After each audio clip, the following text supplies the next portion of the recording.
A huge week for the liberal lapdog media. Their new savior, Joe Biden, has finally been anointed and is sworn in as president. And the coverage has been nothing short of euphoric.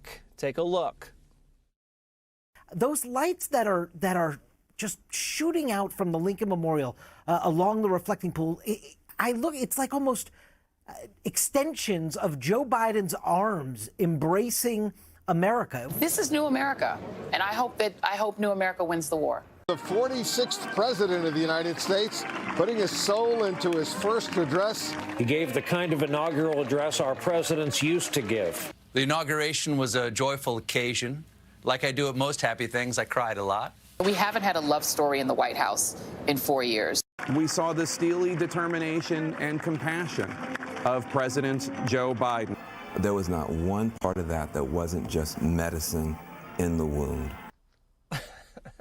That fawning is so over the top that the partisan press is getting called out by their own biased colleagues.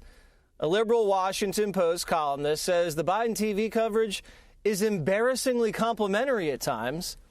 And Politico is calling on the media to tone down the Biden adulation. Now, despite the abundance of praise, the White House is planning to shield the new president from the press. Axios is calling it the Biden Protection Plan. His staff wants to limit when and where he can speak freely and off the cuff. Maybe moments like this are why. Mr. President, you said you set the goal at 100 million vaccines. Thank you, guys. Is that high enough? Shouldn't you set the bar higher? That's basically where the U.S. is right now. When I announced it, you all said it's not possible. Come on, give me a break, man. Come on, you guys. That's a good start. Hey, Dagan, so what do you think motivates the press, or at least some members of the press, to tell the rest of the bootlickers, hey, guys, you might want to knock it off. It's making us all look bad? Because those few people actually have some self-awareness and recognize embarrassment when they see it. These press performances actually were not as bad as I thought they would be. They were worse.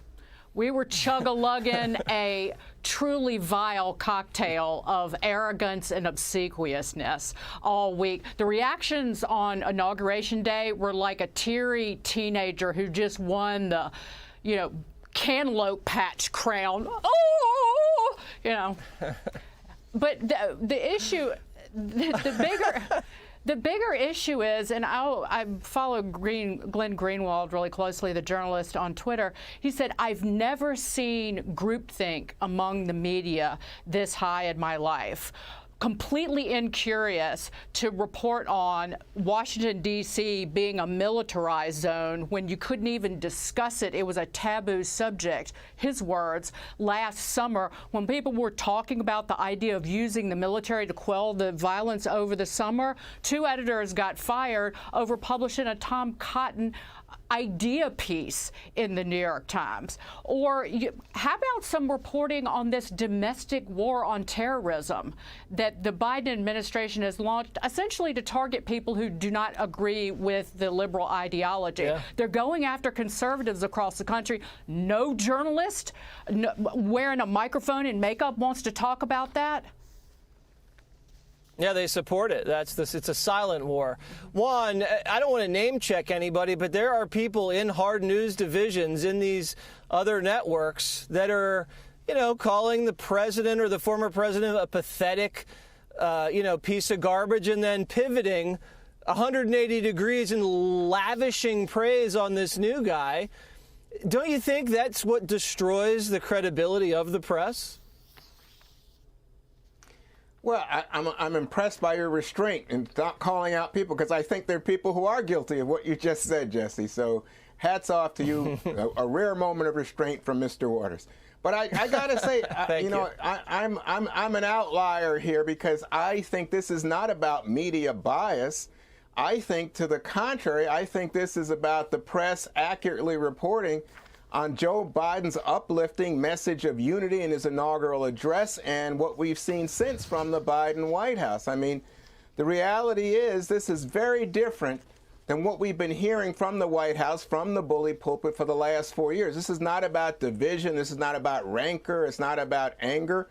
And I think a lot of people just view it as refreshing. you know, one way to get good coverage, you know, right from the start, don't say that you had the largest inaugural crowd ever and know that it's not true. I'll give you another way to get good press. Reinstate the daily press briefing, which we've seen from Jen Psaki. People love it. It gets attention. This is what Americans voted for. They voted for a return to normalcy. They want to be able to know that the president and his staff and the administration are right there. They can go and they can understand what's going on. So right now, when I look at the numbers I got in front of me, it says here Biden has a 58% approval rating in the Pew poll.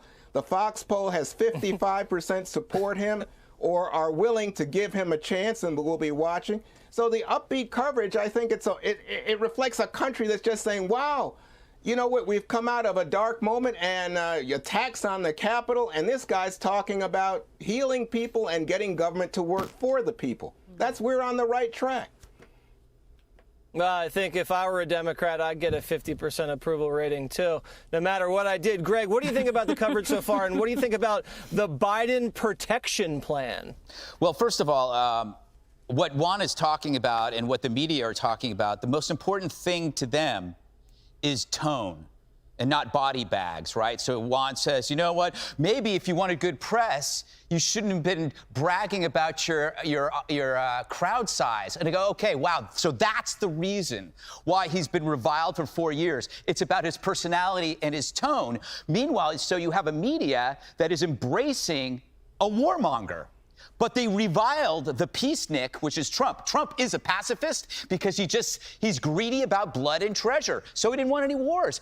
But you see this progressive liberal press fawning over a warmonger who's just sent troops to Syria. So the war machine is back in business. And what is this? It begs the comparison. You're seeing the next phase in media reportage. The next phase where the media now writes about the media under Trump as though they're looking back at a war. Like they were the war correspondents who were up all night, not because soldiers were dying, but because of the tweets. Oh, the tweets and Trump lying about his crowd size. Thank God he's gone. I'd much rather have the warmonger. Now, despite all of the fawning praise for Joe Biden, Juan left out a poll, I think it was Rasmussen, that showed that his ratings are less than Trump at this time in 2017. He's under 50. So his approval rating, Biden's approval rating, should be about 80 to 90% given the coverage.